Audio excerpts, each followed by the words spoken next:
Recuerdo perfectamente la primera vez que vi Fever Pitch allá por el año 2005, la versión americana. Era un adolescente que vivía con una camisa de Pedro Martínez, casi pegada a mí. Para los que no sepan quién es Pedro Martínez, es este güey. Pedro Martínez ayudó a romper la famosa maldición del Bambino en el 2004. En la versión gringa, Jimmy Fallon interpreta a Ben, un fanático obsesionado con los Medias Rojas de Boston. Y aunque su romance con Drew Barrymore era el hilo conductor de la historia, lo que me atrapó fue esa representación tan íntima del fanático. La fe irracional, la rutina supersticiosa, la entrega total. Para mí, era una película de amor.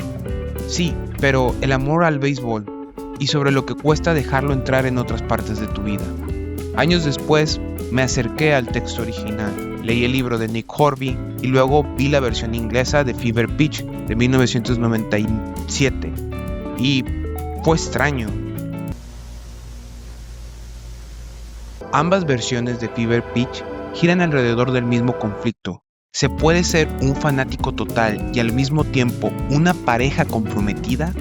¿Puede el amor romántico convivir con el amor irracional que uno tiene a un equipo deportivo? Lo interesante es que esta pregunta trasciende culturas. La diferencia está en cómo se responde. Hornby, en su versión original, no da respuestas fáciles. Su fanatismo es una forma de supervivencia emocional en un mundo que no sabe lidiar con hombres sensibles. El personaje se esconde detrás de un equipo de fútbol. ¿Por qué? Porque el mundo no le enseñó a expresar el dolor de otra forma. En la versión americana, Ben aprende que hay que negociar, que puedes amar un equipo con todo tu corazón, pero si no abres espacio para alguien más, te quedarás solo. Y esa lección, aunque más hollywoodense, es emocionalmente más poderosa, especialmente cuando la historia se teje con el milagro real de la victoria de los Medias Rojas en el 2004, ganando la Serie Mundial después de casi 100 años. Eso no se puede fingir. ¿Cuál es la versión definitiva? Depende a quién le pregunte. No creo que haya una versión que sea mejor que la otra en términos absolutos. En teoría, la película inglesa es más fiel al libro. Hornby habla sobre su obsesión con el Arsenal, su padre ausente, la masculinidad inglesa en crisis, la manera en que el fútbol articula una identidad colectiva. Y la película, protagonizada por Colin Firth, lo retrata con una honestidad emocional brutal. Pero no conecté. Por más que entendía intelectualmente lo que estaba pasando, no sentía nada. ¿Por qué? Porque yo no crecí en Inglaterra. No sé lo que es vivir en una cultura donde el fútbol es religión. Porque el Arsenal, Hillsborough, la Premier League, todo eso me resulta ajeno. En cambio, la maldición de los Medias Rojas era parte de mi educación emocional. Había visto a mi abuelo llorar de emoción cuando ganaron en el 2004. Recuerdo ir al Petco Park y lo que significa ir a un partido de las grandes ligas. La versión americana toma el esqueleto de Hornby, pero lo revestía con mis referencias, mis afectos, mi cultura. La adaptación se arriesga más, y sin embargo, aquí viene mi punto más polémico. Creo que la versión estadounidense es una mejor adaptación cinematográfica del libro, aunque no sea más fiel, porque arriesga al reinterpretar el texto en otro contexto cultural y emocional, y al hacerlo lo vuelve universal. Y esto me lleva a una conclusión incómoda. La fidelidad a un libro no garantiza la conexión emocional. A veces, lo que necesitamos no es una adaptación literal, sino una traducción cultural. Cambiar el fútbol por el béisbol no fue una traición, fue una declaración de principios. El béisbol tiene su propia mitología, sus propias maldiciones, sus propios romanticismos colectivos.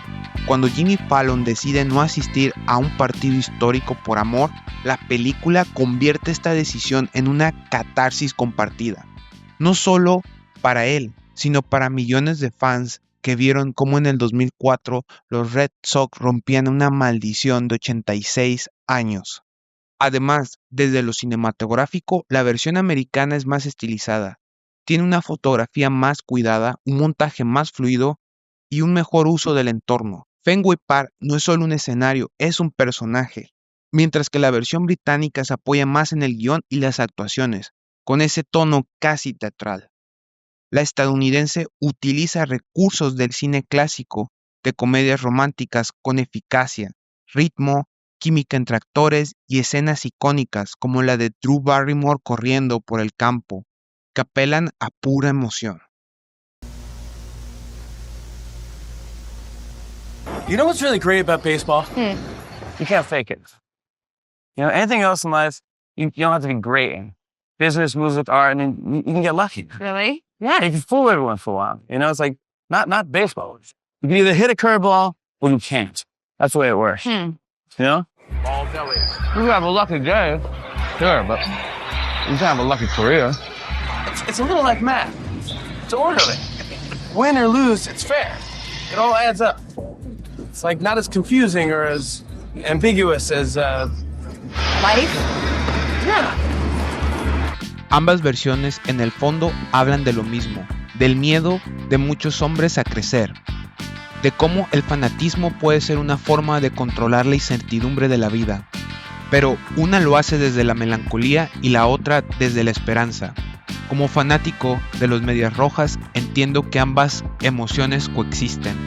La versión americana de Fever Pitch puede no ser Horby en su estado más puro, pero fue la historia que necesitaba escuchar, con los símbolos, los colores y las pasiones que ya habitaban en mí. Y eso para mí, un fanático, es todo lo que importa,